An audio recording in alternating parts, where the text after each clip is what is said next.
Assalamualaikum warahmatullahi wabarakatuh. Alhamdulillahirrahmanirrahim. Wabihi nasta'in wa ala umuri dunia waddin. Wassalatu wassalamu ala ashrafil anbiya'i wal mursalin Sayyidina Muhammadin wa ala alihi wa sahbihi ajma'in amma ba'du. Baik, adik-adik sekalian, mari kita lanjutkan kuliah kita. Dan materi pada kesempatan kali ini kita akan membahas tentang bab mandi, yaitu baik mandi wajib ataupun mandi sunnah. Yang mana hal tersebut sebagai salah satu syarat sahnya sholat untuk menghilangkan hadas besar.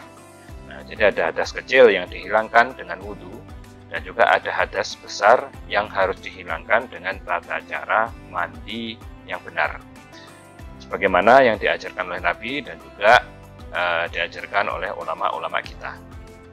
So, mari kita lanjutkan kuliah kita dan perhatikan baik-baik, lalu kemudian amalkan di rumah masing-masing dan ajarkan kepada sanak saudara, teman, ataupun handetolan agar mereka semuanya mengerti bagaimana dan apa dan ruang lingkup dari mandi tersebut.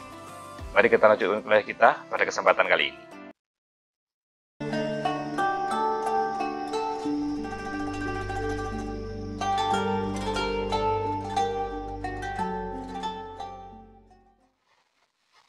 Baik, mari kita lanjutkan kuliah kita. Yang pertama kita akan bahas tentang bab mandi ya. Mandi dalam bahasa Arab itu adalah ghuslun, gitu ya. Bukan ghuslun atau ghislun, tapi ghuslun. Kalau ghuslun itu aktivitas membasuh sebagian anggota, tapi kalau ghuslun itu menyiram seluruh anggota tubuh. Secara bahasa berarti mengalir. Secara syarak yaitu meratakan air ke seluruh tubuh dengan niat khusus. Jadi yang namanya mandi itu harus meratakan air ke seluruh tubuh dengan niat yang khusus. Hukum mandi ada 5, yaitu yang pertama wajib seperti mandi junub, mandi setelah haid, mandi setelah nifas, mandi setelah keluar sperma, gitu ya. Itu adalah mandi wajib. Yang kedua, sunnah.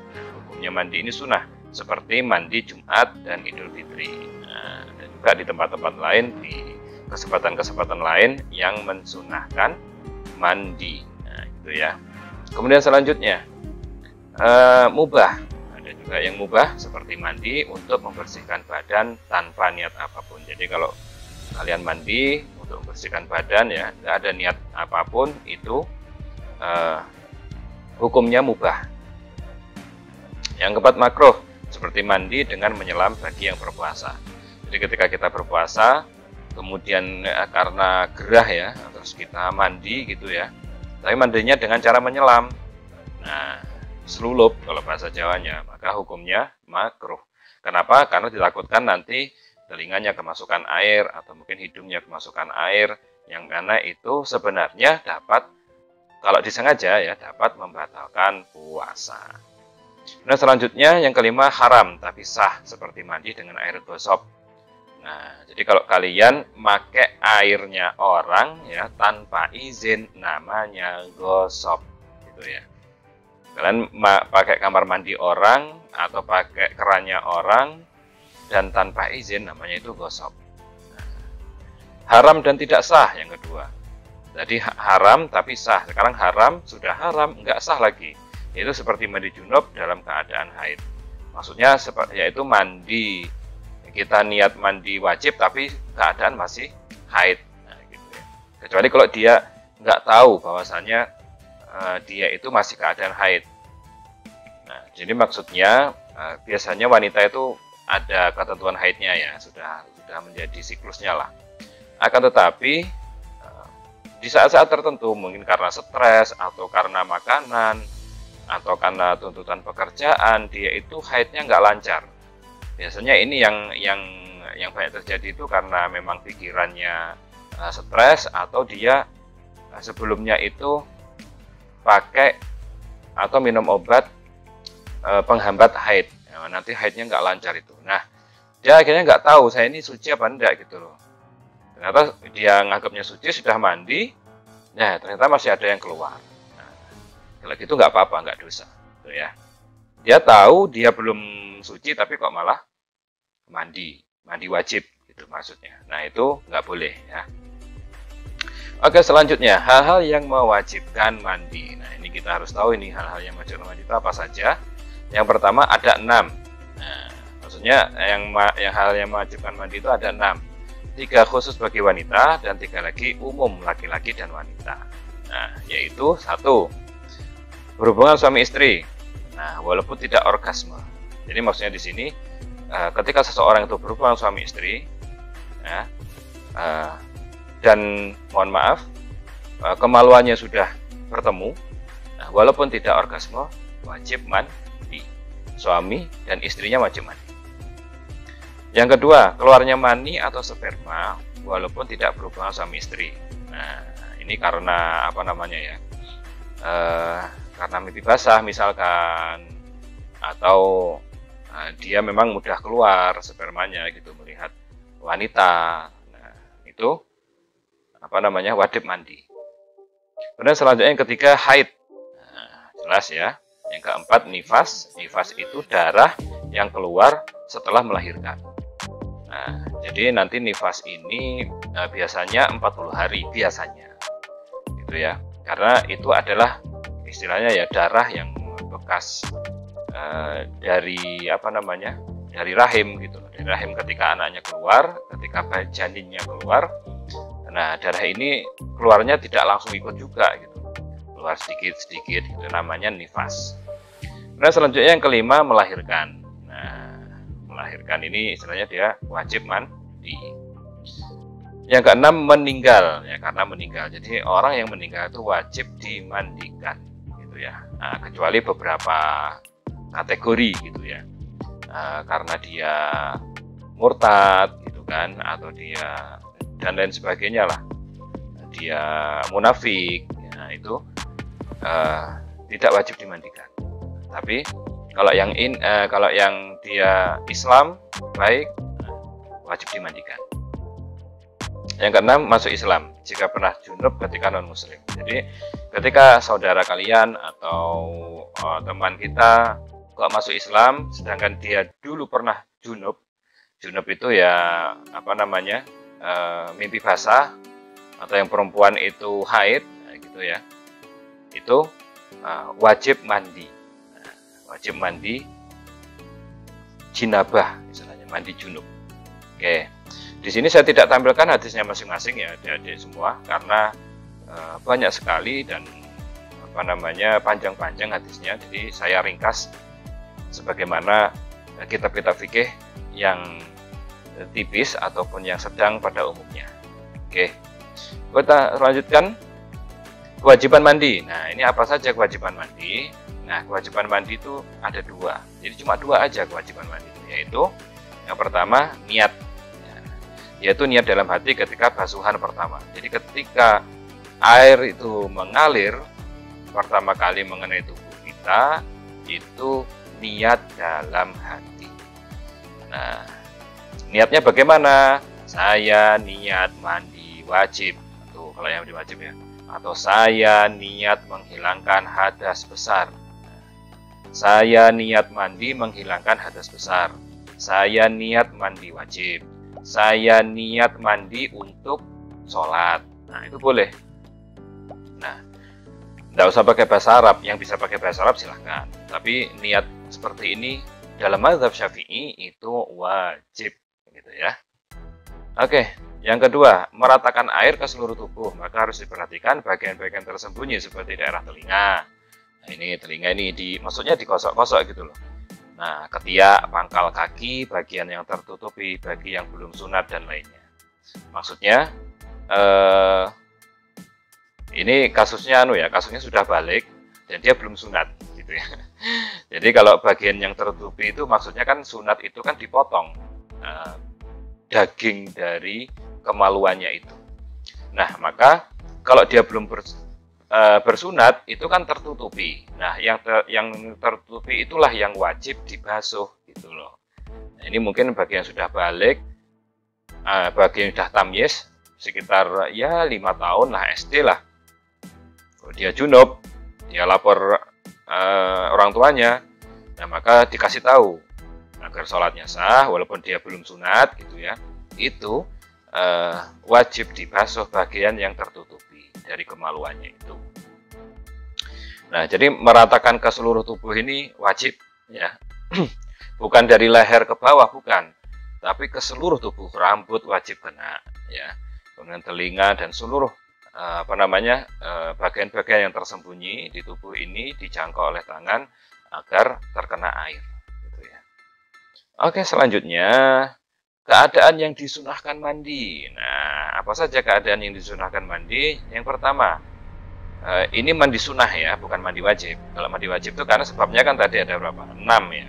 Nah, kalau ini itu sunnah mandi. Jadi kalau kita mandi itu mendapatkan pahala sunnah gitu ya. Yang pertama, mandi untuk hadir sholat Jumat. Nah, ini bagi laki-laki ya. Dimulai waktu subuh sampai sholat Jumat. Jadi kapan waktu kesunahannya itu ada gitu ya. Dimulai dari waktu subuh ya, ketika fajar terbit itu sudah boleh mandi Jumat sampai sholat Jumat. Sampai sholat Jumat ya. Kalau sholat Jumat berarti ya hilang kesunahannya, waktu kesunahannya hilang. Kemudian yang kedua, hari raya dimulai pertengahan malam sampai tenggelamnya matahari bagi siapapun. Jadi kalau sholat Jumat tadi khusus laki-laki saja, tapi hari raya baik raya Idul Adha ataupun raya Idul Fitri itu dimulai dari pertengahan malam. Itu jam 12 malam sampai tenggelamnya matahari. Sampai besoknya tenggelam matahari bagi siapapun, baik laki-laki maupun perempuan. Bapak berarti dia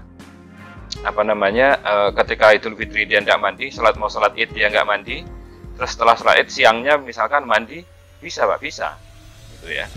Jadi nggak harus sebelum berangkat sholat Id. Cuman ya sebaiknya begitu sebelum berangkat sholat Id. Kenapa kok waktunya kok sampai tenggelamnya matahari? Karena waktu sholat Id itu sampai tenggelamnya matahari. Kalian bisa sholat Id gitu. Kan sholat Id kan kalau di Indonesia kan taunya kita ya ke lapangan gitu kan, terus ada khutbahnya, kemudian sholat gitu kan dengan takbir 7 kali di rakaat pertama dan 5 kali rakaat kedua. Nah, sebenarnya kalau kalian tidak sempat sholat Id berjamaah dengan masyarakat, kalian bisa sholat Id sendiri gitu loh. Karena nilai kesunahannya ini sangat besar dalam sholat Id ini ya. Itu sholat sunnah yang derajat pahala kesunahannya itu paling tinggi. Gitu ya. Itu adalah sholat Id, baik Idul Fitri maupun Idul Adha. Dan selanjutnya yang ketiga, setelah memandikan mayit bagi siapapun. Jadi kalau kalian setelah memandikan mayit, setelah ngurusi jenazah, disunahkan mandi. Nah, bagi siapapun ya laki-laki maupun perempuan. Yang keempat, sebelum sholat minta hujan. Nah, kalau ada sholat istisqa, panggilan dari aparat pemerintah, dari pemimpin, gitu, ayo kita sholat istisqa, disunahkan mandi. Dimulai kapan? Dimulai sebelum sholat sampai selesai sholat. Sebelum sholat itu ya dari pengumuman itu sampai selesai sholat, itu waktu kesunahan untuk mandinya. Dan yang kelima, sholat gerhana. Nah, dimulai permulaan gerhana sampai selesai sholat. Nah, jadi waktu sholat gerhana itu kan ketika mulai rembulan ataupun mataharinya itu tidak kelihatan dikit-dikit. Nah, itu disunahkan mandi sebelum sholat gerhana sampai selesai sholat gerhana. Kan sholat gerhana kan sampai selesai gerhananya gitu ya. Oke, selanjutnya yang keenam adalah sadar dari gila dan pingsan. Nah, kalau kita sadar dari gila dan pingsan, ya jangan gila lah ya, pingsan aja nggak apa-apa. Nah, itu disunahkan mandi.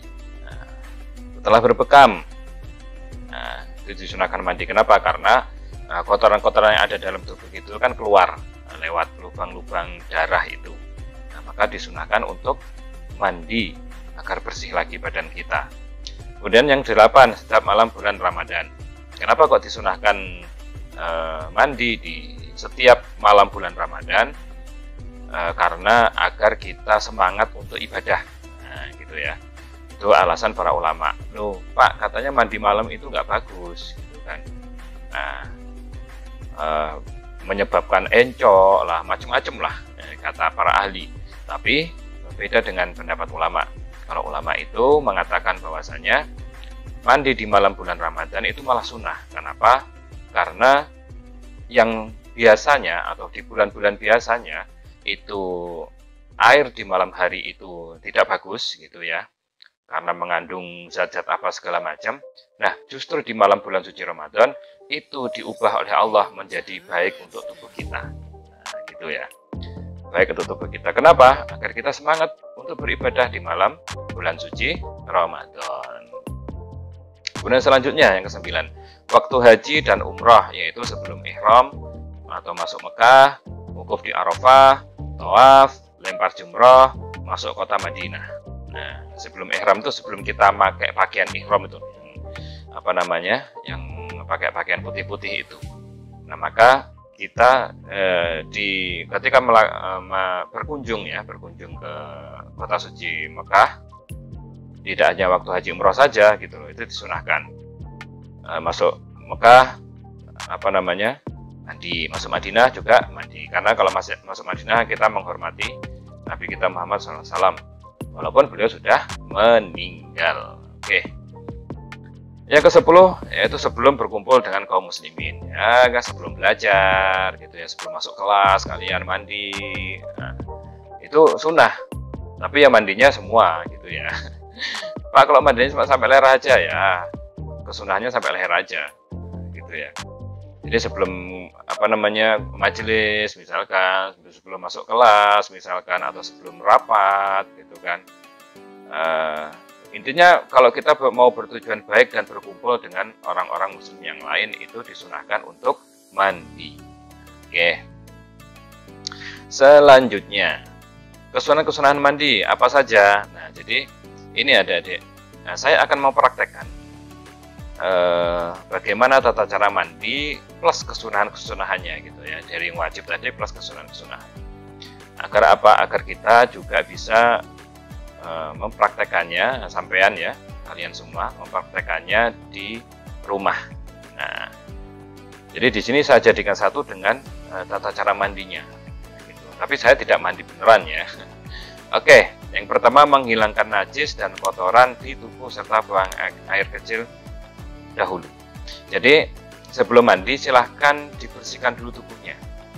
Kalau ada kotoran, apa namanya, sesuatu yang menjijikkan di tubuh, itu dibersihkan. Nah, serta ingat, buanglah air kecil. Nah, baik laki-laki ataupun perempuan, silahkan buang air kecil lebih dahulu. Terutama yang laki-laki ya. Nah, silahkan dibiasakan ini, biar nggak lupa. Karena apa, takutnya nanti, maaf ya, spermanya itu masih tertinggal. Ketika kita mandi, tertinggal di kemaluan. Ketika kita mandi selesai, terus kita kencing, nah berarti kan spermanya keluar lagi, gitu loh. Ya mandi lagi sebenarnya, karena kita tidak tahu dan sembrono, maka sebenarnya status kita itu masih berhadas besar, karena keluarnya, apa namanya, sperma tadi bersama kencing, kita nggak tahu, dan kita sholat, kita baca Quran, tapi sebenarnya keadaan kita masih berhadas besar. Nah, maka disunahkan, apa namanya, buang air kecil terlebih dahulu. Kemudian yang kedua, setelah buang air kecil ya, baru membaca basmalah dan berwudu. Nah, baca basmalah dalam hati. Nah, berwudu. Nah, jika mandi wajib maka niat wudunya sunnah, niat wudu sunnah. Atau juga nggak apa-apa, niat wudu untuk menghilangkan hadas kecil nggak apa-apa. Nah, tapi ya aneh ya, kan kita hadas besar, sedangkan wudu kan tidak bisa menghilangkan hadas kecil. Nah, maka silakan niat wudu sunnah. Nah, kemudian selanjutnya menghadap kiblat. Nah, jadi mandinya menghadap kiblat. Cari kiblatnya di mana? Kalau di kamar mandi. Dan selanjutnya yang keempat, menyiramkan air ke bagian depan tubuh, bagian kanan disertai niat, yaitu mandi wajib atau sunnah. Jadi misalkan ini bagian kanan saya ya, itu dituangkan dulu seperti ini. Apa namanya, dari tangan gini atau dari sini ya, jalan ke sini, jalan ke apa namanya, ke kepala, nah, gitu. Atau dimulai dari tengah gini juga boleh. Itu kan yang depan. Jadi ketika ngambil gayung itu ya, kalau shower kan gampang ya, kita apa namanya, bolak-balikkan badan. Tapi kalau gayung kan kita harus ngambil air kemudian disiramkan. Nah, ketika disiramkan sini tuh sambil digosok. Nah, rambut digosok gitu ya. Bagian-bagian sini digosok, yang belakang belum kena atau kena sedikit-sedikit lah. Nah, sambil niat. Jadi ketika siraman pertama niat, saya niat mandi wajib, atau saya niat mandi untuk sholat, atau saya niat mandi untuk menghilangkan hadas besar. Nah, dan lain sebagainya, yang saya niat mandi junub misalnya gitu. Kalau yang haid ya saya niat mandi untuk sholat cukup. Kemudian yang kelima, menyiramkan air ke bagian belakang tubuh bagian kanannya. Setelah yang depan, kemudian gantian yang belakang. Sampai juga digosok, gitu ya. Digosok-gosok. Kemudian selanjutnya yang keenam, menyiramkan air ke bagian depan tubuh bagian kiri. Nah, sini, bagian kiri sini disiramkan. Ya gimana kalian mengira-ngira lah, gitu ya. Anggap aja bagian kanan, bagian kiri, gimana ngira-ngiranya lah. Karena ini kan kesunahan saja, dimulai dari kanan dulu, kemudian ke kiri, gitu ya. Kemudian selanjutnya yang ketujuh, menyiramkan air ke bagian belakang tubuh bagian kiri. Nah, ini baru satu basuhan, nah, gitu ya, baru satu basuhan. Nah, seperti ini diulangi 3 kali, gitu ya. Kalau kan disunahkan 3 kali, ini baru satu basuhan karena baru kena semua. Oke, selanjutnya mengulanginya 3 kali. Nah, setelah apa namanya, tata cara ini silakan diulangi 3 kali. Atau nggak pakai tata cara ini ya nggak apa-apa sebenarnya. Ini kan hanya kesunahan.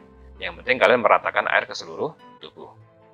Kemudian yang ke-9, ketika menyiramkan air disertai menyela-nyela atau menggosok bagian tubuh yang tersembunyi, jenggot dan lainnya. Ya lah, apa namanya, jepitan-jepitan ini digosok gitu ya, biar airnya merata, terutama rambut, jenggot ya. Kemudian mohon maaf, pantat. Nah, itu. Tapi jangan pegang lubangnya, jangan. Nanti batal. Kemudian yang ke-10, setelah berwudu tidak usah menyentuh 2 kemaluan. Nah, tidak usah menyentuh 2 kemaluan. Kenapa? Karena mandi besar itu sudah mengcover gitu ya, mengcover hadas kecil. Makanya kalian jangan menyentuh 2 kemaluan biar nggak batal, mandinya nggak batal. Dan 11, menutup aurat, yaitu 2 kemaluan bawah. Jadi memang disunahkan dalam Islam itu kita untuk menutup aurat walaupun di dalam kamar mandi itu sendiri. Nah, pakai daleman mandinya itu ya. Terus ini gimana Pak, susah nih, ringkasnya gimana? Jadi ini kan nggak ada kita harus sampoan atau harus sikat gigi, nggak ada ya. Yang namanya mandi harus pakai sabun kan nggak ada, saya nggak nyebut sabun di sini. Nah, maka untuk kebiasaan kita gimana? Kalau saya misalkan ya, itu saya mandi bersih terlebih dahulu ya, sabunan seperti biasa. Nah, sabunan seperti biasa, apa namanya, kalau mau keramas ya keramas, kalau enggak ya enggak gitu kan. Nah, setelah selesai saya bilas.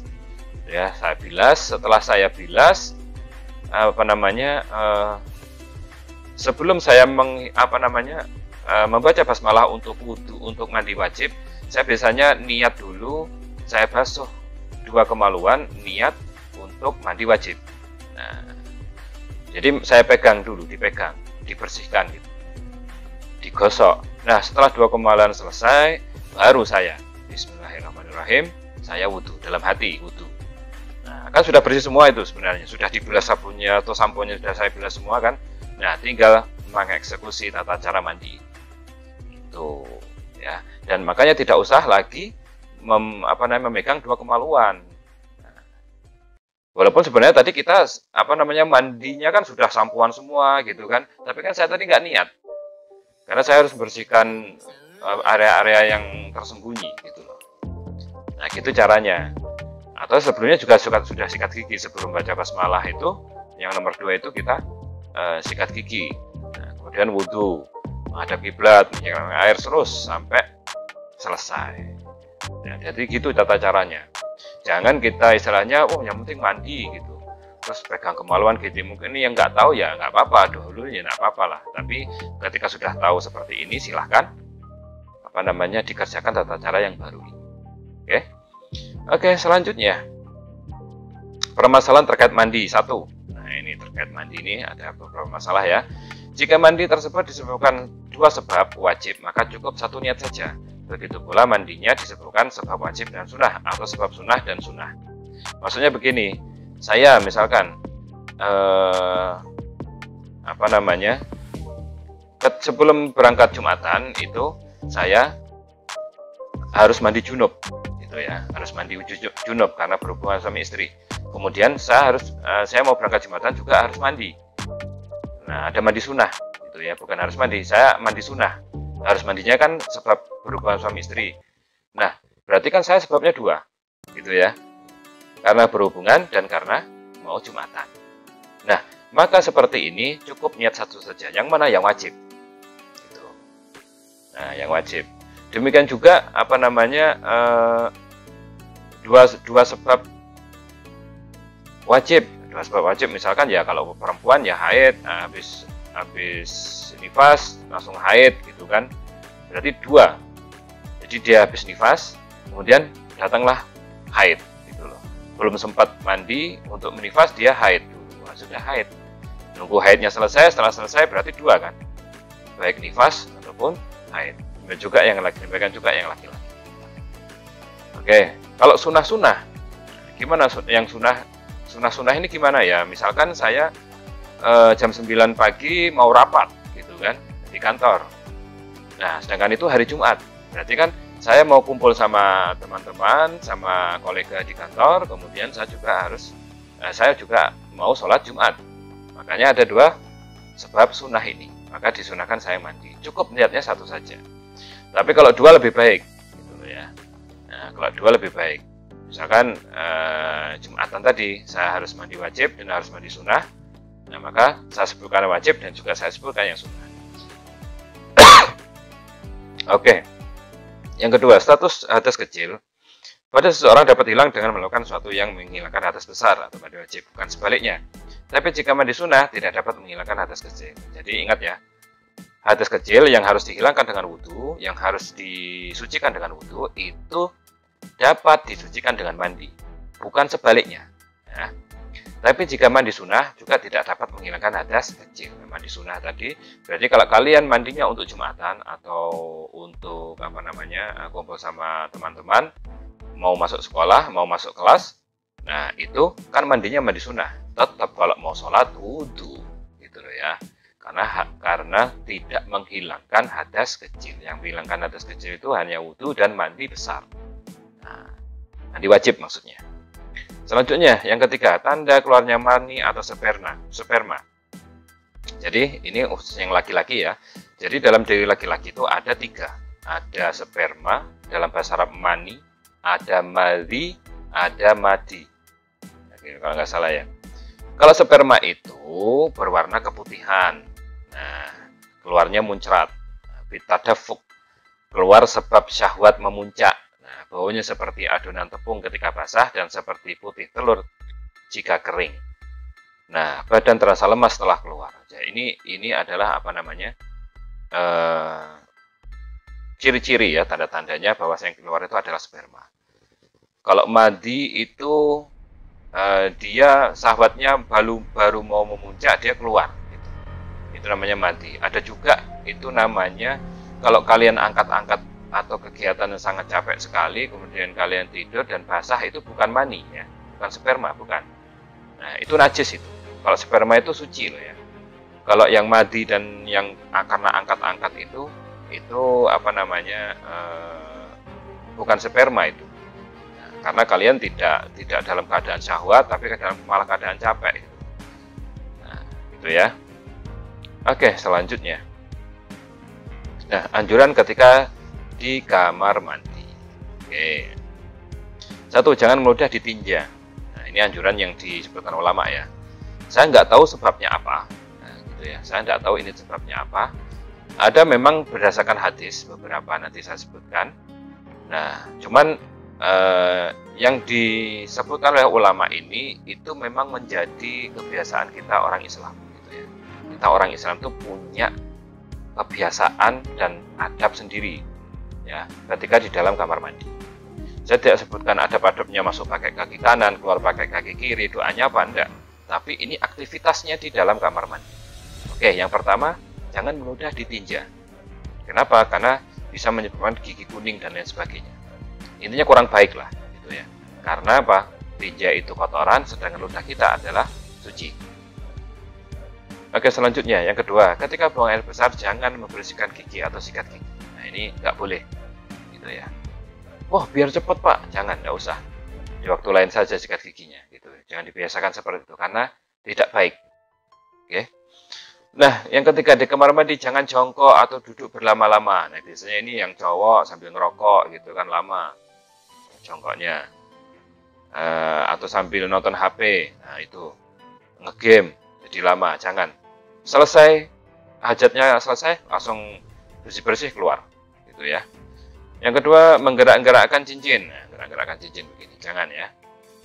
Terus membuang ingus di WC, jangan. Ini sama aja dengan ingus itu nggak najis loh ya. Ingus itu hanya mungkin kelihatannya jijik aja, tapi bukan najis itu, nggak najis. Makanya nggak boleh kayak apa ludah tadi. Kemudian selanjutnya berbicara tanpa hajat. Nah, ini baru ada hadisnya ini. Allah murka kepada orang yang berbicara di kamar mandi. Karena sudah mafhum ya. Kita banyak kan sudah tahu bahwasanya setan itu tempatnya di kamar mandi. Kalau kalian ngomong seakan-akan ngomong dengan setan, apalagi kalian nyanyi-nyanyi siul-siul. Wah, ngajak setan disco di kamar mandi. Luar biasa. Nah, jangan ya. Jangan mengeluarkan sepatah kata apapun di dalam kamar mandi. Kecuali kalian satu harus menjawab sesuatu yang ditanyakan dan itu penting. Gitu. Dan itu penting. Jangan malah curhat di kamar mandi sambil teleponan di kamar mandi, jangan. Nah, baik. Yang kedua, selanjutnya membunuh kutu. Nah, membunuh kutu jangan ya. Kemudian memejamkan mata. Gitu kan dalam kamar mandi malah tidur gitu misalkan kan. Jangan ya.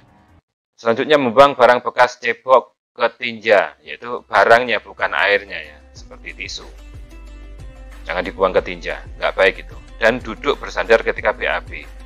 Nah, ketika BAB itu tidak disunahkan atau bahkan jangan dilakukan sambil bersandar, jangan. Kalau sambil duduk oke, tapi kalau sambil bersandar jangan. Ya, itu tidak baik untuk kesehatan. Nah, dari sekalian ini dapat saya sampaikan pada kesempatan kali ini. Kurang lebihnya saya mohon maaf, dan ini memang saya singkat ya, saya ambil poin-poinnya saja agar kita dapat mudah memahaminya dari dari awal hingga akhir, istilahnya begitu. Nah, maka silakan dipraktekkan ya. Insya Allah mudah, ini tidak sulit sekali. Dihafalkan istilahnya kesunah-kesunahannya, waktu-waktunya sunah kapan. Nah, dan mari kita ambil, kita lakukan anjuran-anjuran yang ada di kamar mandi ya. Nah, jangan begini, jangan begitu tadi, silakan diterapkan. Kalau sudah menjadi kebiasaan dikurangi sehingga itu hilang, karena itu tidak baik dan itu sebuah identitas kita sebagai seorang muslim. Itu ya. Baik, kalau ada yang kurang ataupun yang dirasa tidak sempurna, silahkan ditaruh atau komen di komentar. Demikian dapat saya sampaikan, kurang lebihnya mohon maaf. Assalamualaikum warahmatullahi wabarakatuh.